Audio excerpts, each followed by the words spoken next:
Hey there, welcome back to my channel. I am Tamika Thompson and I am the owner and resume writer at Thompson Resume Writing Company. And for this video, I'm going to be giving some specific resume tips for all of my freelance and gig workers out there.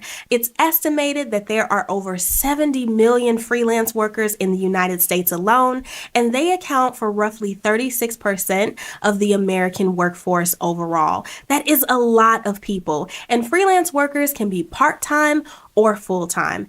Either way, you guys need resumes. Now, typically people think that resumes are only for 9-to-5 workers, but entrepreneurs and freelancers need resumes as well. You may not be using them to apply to traditional jobs, but you still need a high-value resume to communicate your service offerings, your past successes with other clients, and more. So without further ado, let's get right into it.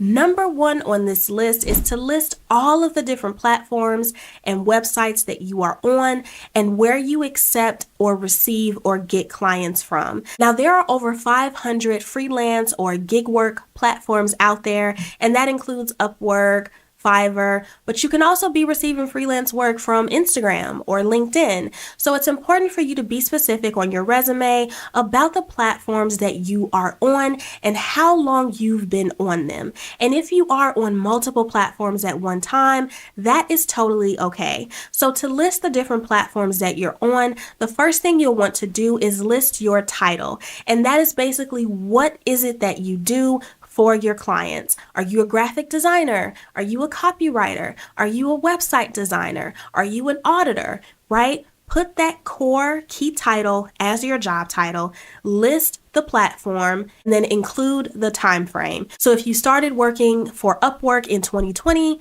you will have graphic designer dash Upwork, comma 2020 through current. Next on this list is a no-brainer. As a freelancer, I feel like you should already know this, but just in case you don't, or in case you do, I'll just go ahead and reiterate it, is to include a link to your portfolio and or samples of your work. Now, as a resume writer, as a small business owner, I use freelancers all of the time to take some things off of my plate or to handle some things that I'm not very good at or that I don't know how to do. And the first thing that I always ask for is, let me see your portfolio. Let me see samples of your work. Let me see what you've done in the past. So on your resume, underneath your name, where your contact information typically goes, you're going to want to include a link to your website, to your portfolio, anything that shows examples of your work. So just to give you an idea of how you would lay this out, you would have your name at the very top, and then underneath that, you're going to have your phone number, your city and state, and then you are going to have that website link. Something to note here is please test the link before you put it on your resume to make sure that it actually works. I have had many contractors send me links to their website or to their portfolio and the link is broken and I can't get to it. Make sure that the link that you're listing actually goes to where it's supposed to go. And another thing I want to mention here too is make sure that wherever you're sending this potential client to, make sure that the samples that they'll be viewing is related to what it is that they need. I remember looking for a graphic designer about a year ago, and I had a person send their portfolio to me, and I had let this person know exactly what I was looking for and the type of images and graphics that I needed.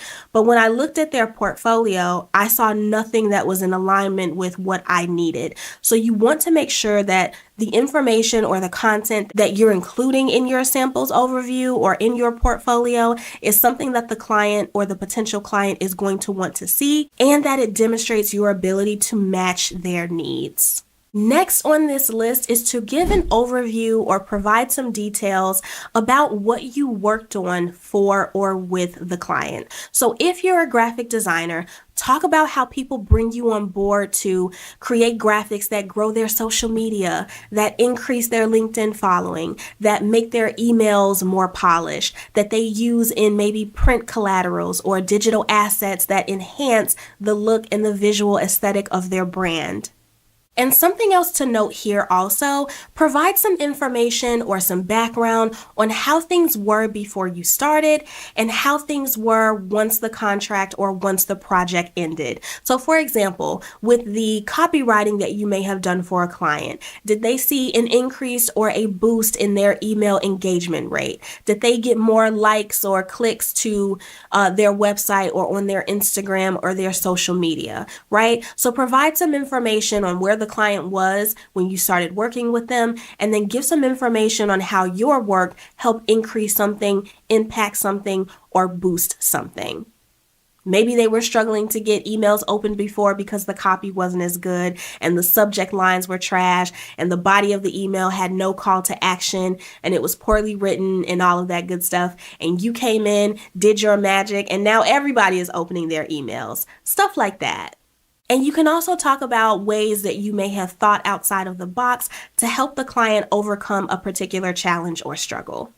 Number 4 on this list is to provide a general overview of your typical client and provide a number of how many clients you've worked with thus far. So when I say a general overview of your typical client, it's just as it sounds. So do you typically work with small business owners? Do you typically work with coaches? Do you typically work for or with mid-sized or small businesses, right? What's your niche? What's your typical client, their demographic, the field that they're in, the industry that they're in, how much money do they tend to gross per month, and then how many of those types of clients have you helped? Providing that additional detail on your resume really communicates to a potential client that, hey, this person knows what they're doing. So for example, if I were a copywriter and I was on Fiverr for the past 7 years, I could say that I have created over 2,000 pieces of copy for 2,000 plus businesses, for over 2,000 small to mid-sized businesses in the state of Illinois.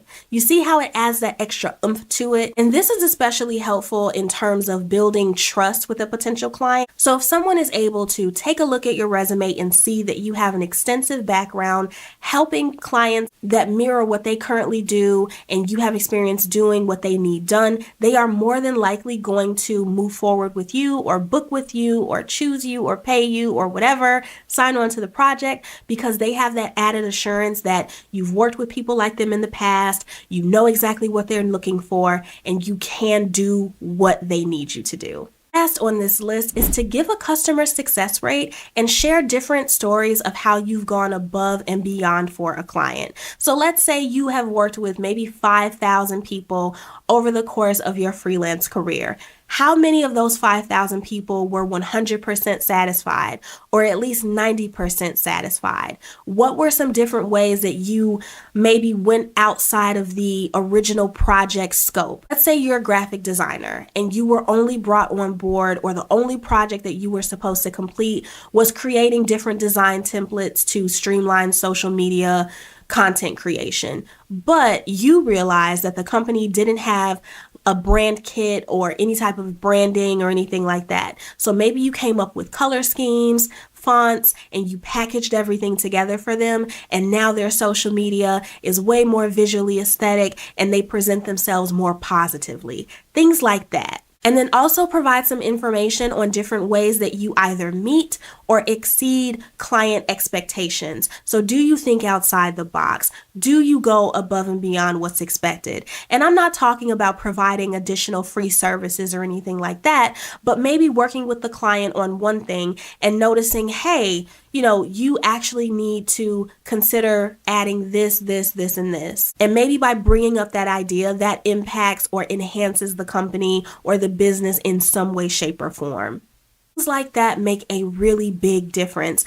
And again, since I use contractors, when I see statements like that, I'm like, oh, then I know I'm going to have a great time working with this person because they have, 4.5 to 5-star ratings on Upwork. And I've read all these really great testimonials and reviews. But then in their profile, if they have the section filled out and they have different scenarios where they can provide detail on how they've gone above and beyond for another client who may be similar to myself, I'm definitely booking with that person, period. So if you are a freelancer, those are some simple ways that you can create and craft a high-value resume that communicates everything that you have to offer to a client, and that resume can help you attract and land potential clients. So you can upload your resume on LinkedIn. I'm pretty sure you can upload it on Upwork and Fiverr as well. The key is to make sure that your resume is at its best so that when a potential client looks at it, they know that you are the bee's knees and that you can do what they need done.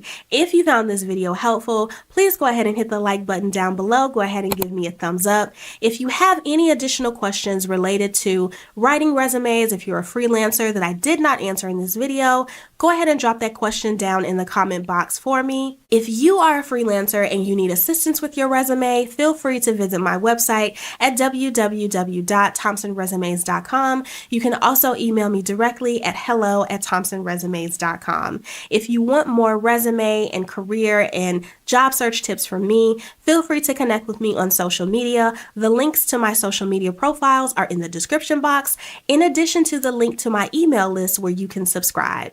If you are watching this video but you're not subscribed to my channel, go ahead and hit the subscribe button so that you can join my growing YouTube community. Thanks again for watching, and I will see y'all next time with another helpful video. Bye!